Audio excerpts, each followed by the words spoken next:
Oye, Minerva, ¿Qué? ¿tú sabías que el ingeniero Robledo se va a regresar a vivir a Veracruz? ¿Sí te acuerdas del Sí, ingeniero qué Robledo? bueno.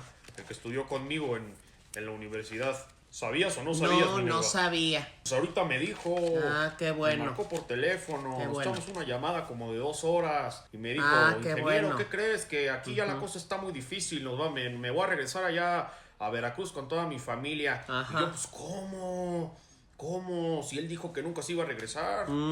Pues qué bueno, pues que le vaya bien. Si me marcó por teléfono y me dijo, compadre, ¿qué crees? Que Pues me qué voy a bueno. regresar a vivir a Veracruz. Qué bueno, qué Imagínate bueno, qué nada bueno, más. qué bueno, qué bueno.